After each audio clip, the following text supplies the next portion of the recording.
smoothing treatment. And whether you're going on a job interview or out on a date, your hands do a lot of talking. Manicures are a must. Hello Gorgeous is a full-service salon, so let us help you make a great first impression. Call us today to set your appointment at Hello Gorgeous.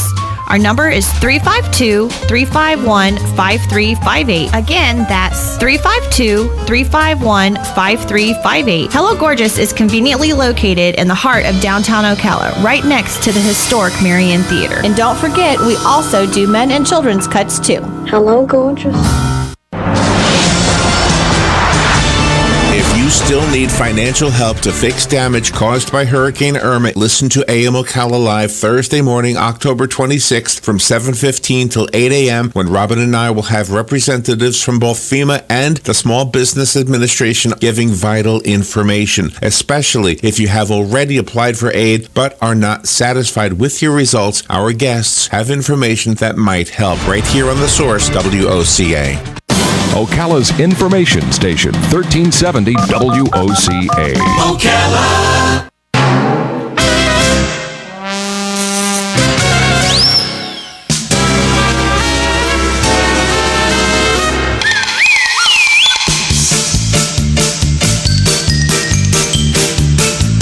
All right, 5 minutes after 9 o'clock, it's time for Jim George, Professor Gadget. He's in Denver, Colorado, at a convention. This past Tuesday, Jim George was honored as a pioneer in the cable industry. That's an amazing thing. Not too many people I know are actually qualifying as pioneers in anything. Yeah. But he's on the phone right now, calling in from, 2,000 miles away, Robin? I think so. 2,000 miles. Now, there's technology for you, right? Good morning, Jim. How you doing? Good morning. Good morning, Ocala. You sound sleepy. Did you get in late? No, it's the dry weather. You know, everything's clogged up here. Oh, really? Where are you? Are you in a hotel? I'm actually calling you from the convention center itself. It opens up at 7:30, and so I came over early to be here while I talked to you. And what time is it now over there? Is it 7:06? Yes, exactly. 2 hours difference. Oh, so it's starting to get busy, but not yet, huh? Not yet. No, 7:30 is when the doors open up. They let me in early because, I've got all these little badges I wear that say who I am. So you're a pioneer. How did it go on Tuesday? It went great. It was quite the thing. I mean, it was an overflowed crowd. They actually had to have the dinner in two separate halls, and then after the dinner, they brought us all into one hall where the tables were taken down and chairs were put in. And then they did the history of each person being nominated and accepted, and why they were nominated and why they were accepted, what they did in the past. And I was really honored. I mean, I was at one table with founders of major corporations, and right next to me was a gentleman that had over 100 patents to his name. Wow. In electronics. And, and here I am. I'm going, wow, am I grateful. Wow. Yeah, well, I think you're just being humble with that statement. I think you're absolutely a pioneer.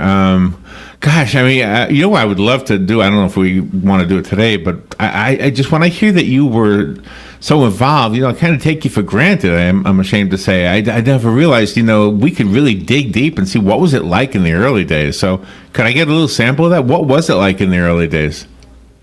Well, in the early days, we did not know how to distribute signals, and so we attempted everything. We had things called pressure taps, where instead of cutting the cable and connectorizing it, they would just bore into it and put this little stinger into the center of it, and that would give you the signal to the home. Well, it worked, and it worked terrific, but it caused all kind of noise and problems because you were now getting noise back from the home directly into the cable. There was no type of isolation of any type. And so, go ahead, I'm sorry. It just really hurt the industry, in large. And what year would that have been? When was that? Early 70s. Early 70s. Okay, so late 70s, 77, I remember specifically, I was in California, and for the very, very first time, I heard about something called cable TV. Now, I'm not saying it wasn't around. It's just that I hadn't heard about it, I don't think.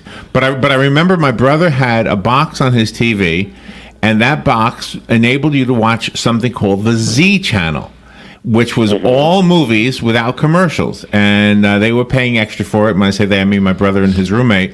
And I guess that was the precursor to what became HBO or something. What was that a big... did that make it easier to sell cable as far as that goes? Did people start to gravitate toward cable and actually paying for TV because it had been free? Did having it all more channels? It all started because channels were so far away. I mean, the cable TV started in the upper Northeast, the Philadelphia area and that type of area, and mountainous, and even in North Carolina, where if you went up, if you went 1 mile down the road, you could get a channel.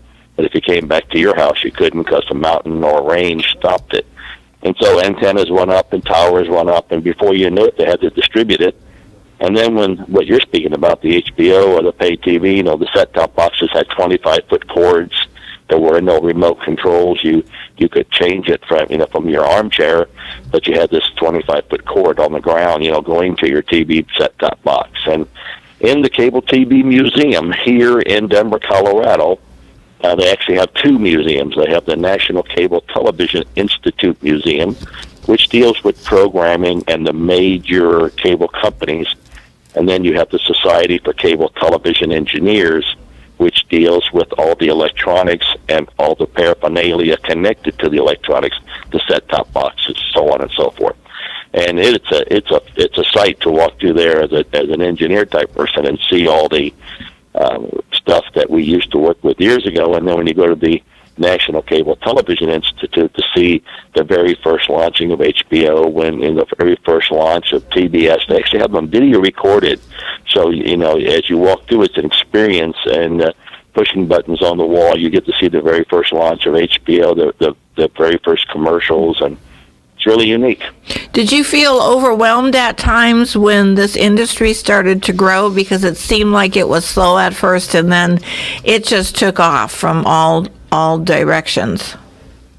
Well, yeah, when we first started, there weren't any meters on how to read the signal level, so you basically just used your eyes. So you'd put up let's say a 30-foot piece of metal and put an antenna to it, and you name it, and if you got something, fine. If you didn't, then I guess you'd go 40 feet or 50 feet. I mean, wow. There were no meters to tell you anything, how strong the signal was and how strong was the opposing signal. In other words, in some areas of the country, you can get a Channel 2 out of Orlando, let's say, and Channel 2 out of Tampa.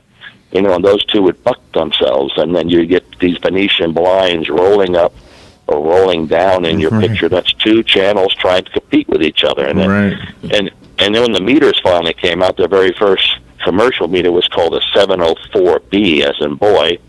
And as a matter of fact, there's a club called the 704 Club, which I'm a member of. And I still have my 704 meter. I think what I'll do is bring it into the office Friday and let you see it.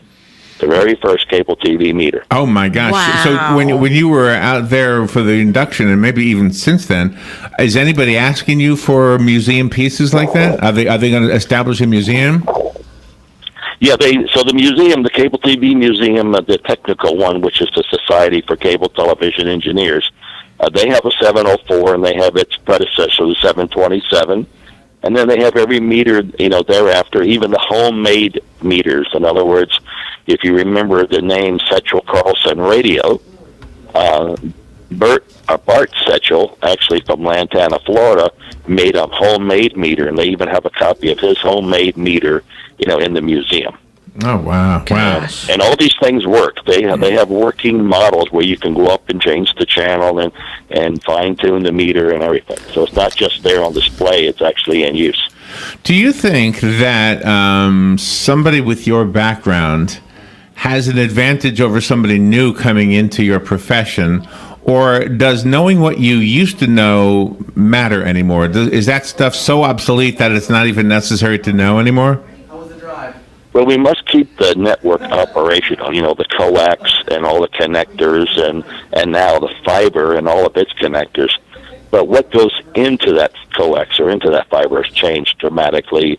And that's where the IPTV comes in. Here at the show, you had the conventional manufacturers of all the equipment, but then you had some of the programmers, let's call them the intermediaries, not necessarily the programmers, that would work with you to give you IPTV the same way I'm trying to do IPTV back in Ocala.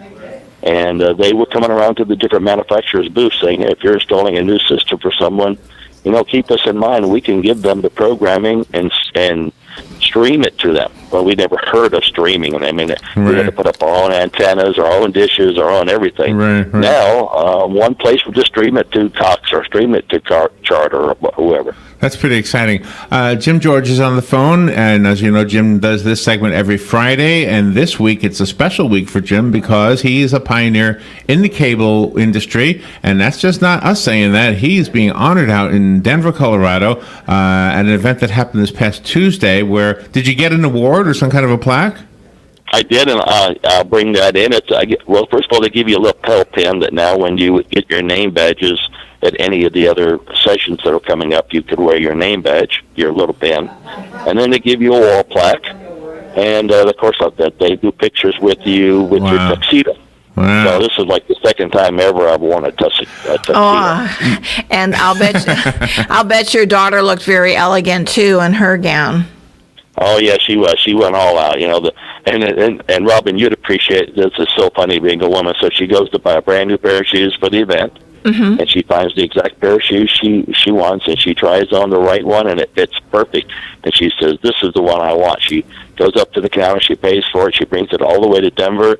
We're going to the convention. She puts on the right foot. It fits so perfect. The left foot was a different size. No. Oh God. In the box. Oh, what so happened? She had one shoe the right size, the one the wrong. And they, you know. Did she wear them? She did. She tried to get them stretched as best as she could, but so the hotel gave her like 10 Band-Aids, and she put Band-Aids every. She not even minutes within wearing them. You can appreciate that. She had blisters everywhere. I know that feeling. Well, what was My it? gosh. Too big or too small? The other one. It was too small. Yeah, it was one size too small. Oh. Oh my gosh. Wow. That's So difficult. somehow they were put in the box, by the shoe manufacturer. One, and if she tried the other one on, she would have known, but she didn't. Yeah. She just Oh my tried- gosh. Oh, but she's a trooper, so I bet she still looked elegant. We have. Oh yeah, but you should have seen her. You know, as soon as she sat down at the table, she took her shoes Yeah, off. right. As soon as every moment we got in the cab, the shoes came. You know, every moment the shoes came off. Jim, It was funny. Jim, I should know this. Do you have a Facebook page? I do not. I don't do Facebook because Okay. I've heard so many bad things about it. People that connect with you and then they say things and you think it's related to you and it's not. So Well, my wife does Facebook. Oh, really? So did she post any Brenda. pictures on her page? Yeah, she will do it. So when we get back, we'll share with her all the photos we've taken. Okay. And I'm sure we'll post them for all the family, and we'll give you a link to them, and you can get them. Plus, I can bring in some. Oh my gosh. Nice. Okay, so I Can't wait. can't put any on our streaming thing we're doing right now. Yeah, I don't have that available right this minute. Your daughter didn't post any. Okay, you got the phone ringing. You got some fans out there that probably want to congratulate you. We invite everybody to call in. You don't have to have a question today. If you just want to say good job, Jim, that's a pretty amazing accomplishment Very to amazing. be a pioneer in a field, let alone in Denver. And so we will take some calls now. Good morning. I think I did this right. Good morning. You're on the air with Jim.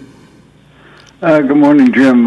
Sonny calling. Congratulations again. And, I don't really have a question other than the fact that I can remember years ago you were putting up an antenna to pick up the high frequency signal. And you first, by installing it, the first thing is you had to aim it according to compass directions, like to the northeast or to the, northwest or whatever the directions were. And then after that, you would, they tell you go down and turn on your TV and see what kind of a signal you get. Then you had to go back up on to where the antenna is and fine tune it to bring in the picture. And it's a far cry from what the heck we have today. So, the company I work for, they tried installing cable in New York City, and it just did not work because of, getting a signal to all these apartments at that time. I think the thing you described what happened. You had to keep, tapping into the cable itself. So it just was not too viable. Plus, everybody and his uncle was looking for a fee. But again, correct. Congratulations, and just remembering the good old days. It is fun. Have a good day. It is fun. Thank you. Good Thank weekend. you. Thank you, Sonny. So what are you doing today? When are you manning a booth? No, I'll be leaving, shortly, say at noontime here at Denver time to fly back, which would be already 2:00, Ocala time. Oh, okay. And I'll arrive back late, because the 4-hour flight and such.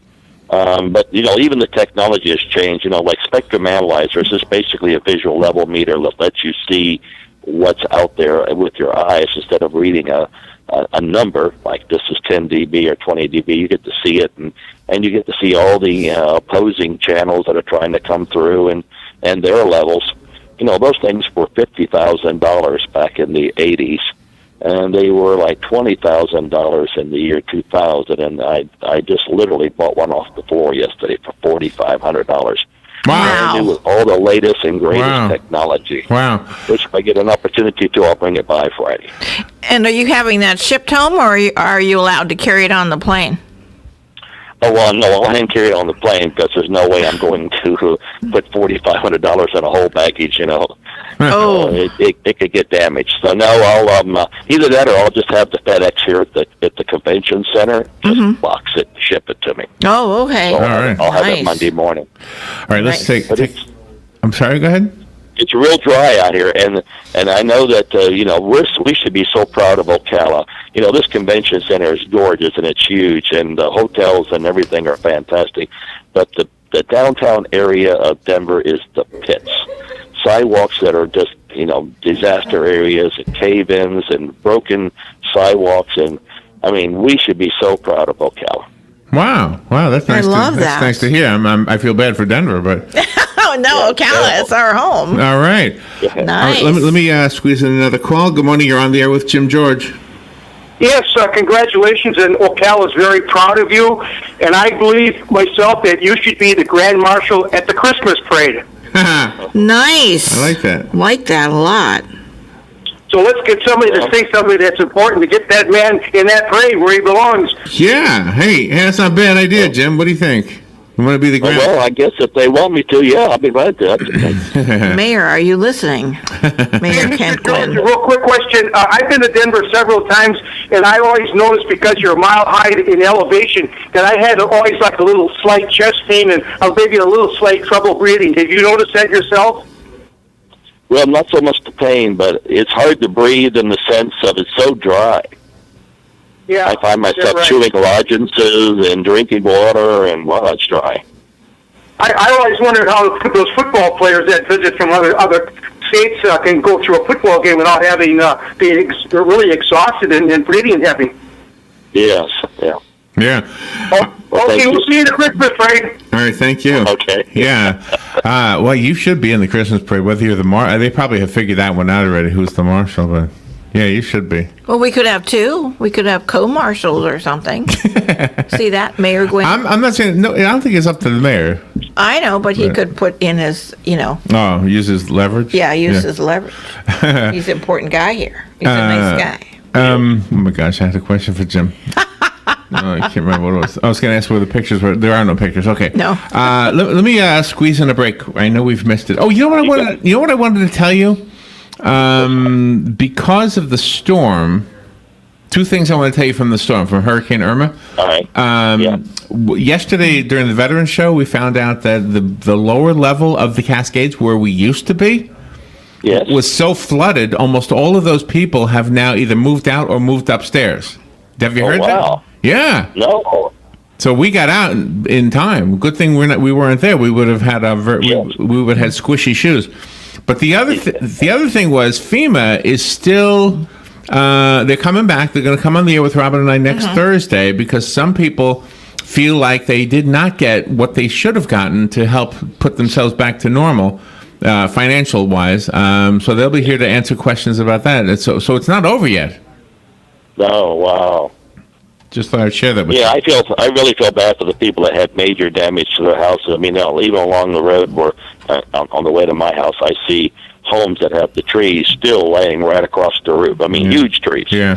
And FEMA sent us an email this morning saying that now they're going to come to the people. They're not going to have an on-site place for the people to come to them, but they're going to go house to house. They've got all these claims and everything, and then they're going to walk the neighborhoods for themselves and ask if anybody needs help. So that's really outstanding. All right, so That is outstanding. we'll take a little break. Did you and your daughter keep up with the Gainesville story yesterday? No. No, you know You there mean was, as far as the speaker, you mean? yeah, the guy. Oh yeah, so it's all over the USA Today thing today. Front page splash and everything. Of course, they have USA Today in the hotel. So I was reading it while I was waiting for the call to come through. Unfortunately, nothing happened, so we're happy about that. All right, let's take a little break. Jim George out in Colorado, Denver, Colorado. He's part of the convention for broadcasters, for cable guys. Yes. I don't know exactly what the convention is. CATV. CATV, and of course, Jim was recognized as a pioneer in his field this past Tuesday, and we'll be right back with Jim after this. The weather is brought to you by myfwc.com. Safe boating is no accident. Friday, partly sunny and breezy, a brief shower or two near the coast, high 84 to 86. Friday night, partly cloudy with a passing shower, low 65 to 77. Saturday, partly sunny and breezy with a passing shower, high 84 to 87. Sunday, a mix of clouds and sun with a shower or thunderstorm, high 85 to 87. From the Florida Weather Center, I'm meteorologist Steve Travis. If you find an animal or a bird that needs help, call Animist Foundation at 352-843-6379. They will come and get the animal if you can't take it to them. High school students and those with court-ordered community service can earn required hours in this rewarding environment. And veterans who share a bond with animals and parents who have been through mental or physical trauma are especially welcomed. Families, clubs, and tourists can arrange for tours of Animist without driving for hours or miles. Consider volunteering. Animist needs you. Hey, Matt, I know Sunrise Automotive does auto stuff, but I need some tires for my truck. Can you recommend someone? Yes, I can. We do that. No, I mean, I need them installed and balanced and all that. Yep, we do that. Well, my son needed his windows tinted. Yep, we do that. I need my seat replaced. Yep, we do that too. I need a new roof line, and a new spoiler, and a new trunk. Yep, we can even do that too. Okay, I get it. I suppose you can also do a radio show too. Well, as a matter of fact, join me, Matt Gibbs from Sunrise Automotive, every Tuesday at 10 for auto repair with personal care right here on The Source. I'm Jan Marino from Palm Garden of Ocala, and I'd like to tell you about the Palm Garden Way. We promote individual care, of course, but we also encourage GEMS. That's going the extra mile, and these are thoughtful individual gifts that make each guest stay special. A gem could be a daily latte or a new book or something else that means a lot to our guest. To find out more about the Palm Garden Way, take a tour, located on the corner of 27th Avenue and 34th Street in Ocala. All right, 27 minutes after 9 o'clock in our time zone, where Jim George is. It's 27 minutes after 7, which means the doors are going to open any minute, right, Jim? Yes, you can actually hear some background music, I think, now. If you listen, I'm actually into a different room now. So Have you had breakfast? Yeah, have you had breakfast? Not yet. This is part of the meeting. Breakfast meeting. Oh, Nice. okay. All right. All right, well, so be careful out there. And so you're coming back today. Yes, Where do you land, in Orlando? I do. In Orlando, yep, and then we'll drive back up. All right, and well, it sounds like you've had fun. Has it been fun for your daughter as well, Jim? And to come out and see the people you talk to daily on the phone. On the phone we speak to all the vendors, people that manufacture the stuff, and now we see them, eye to eye. Oh, that is kind of cool. Yeah. And do they look the way you imagine them to look? Yeah, not really. It is amazing. It is amazing. Yes. I think they really appreciate you, though, and your expertise. I mean, gosh, you're a no-nonsense kind of a guy. You're very professional. You do like to have a lot of fun, but when it comes to serving others, you're always on top of your game. Yeah, we get a lot of stares because you get ribbons for doing certain things, and they always want to see who has the longest line of ribbons. And they told me that I'm like the second longest ribbon holder. Nice. Oh, I no. almost reached the ground. Yeah. Oh no. Well, have you met the longest ribbon? I have. Yeah. Is she cute? Yeah. I've met the longest ribbon guy. He'll always be longer than me. He's a ham operator and things like that, and you get ribbons for all that stuff. Oh, my goodness. Well, congratulations, Jim. Thank you so much for what you do for us, for helping us understand this thing that we call entertainment. And be careful out there. Have fun with the last day in Colorado. We're looking forward to seeing you next week. Thank you. Have a great day. All right. All right. We will be right back. This is The Source, WOCA Ocala.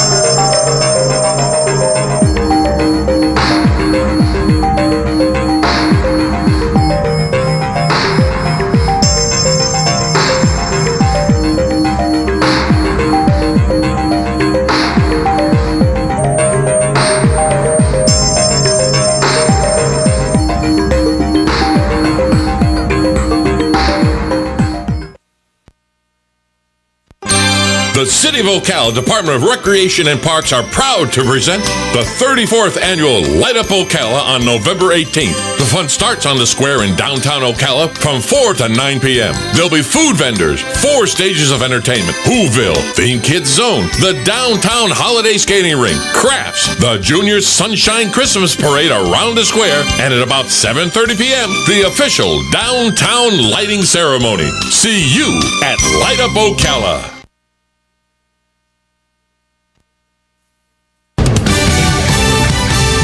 Fox News Radio. I'm Chris Fox.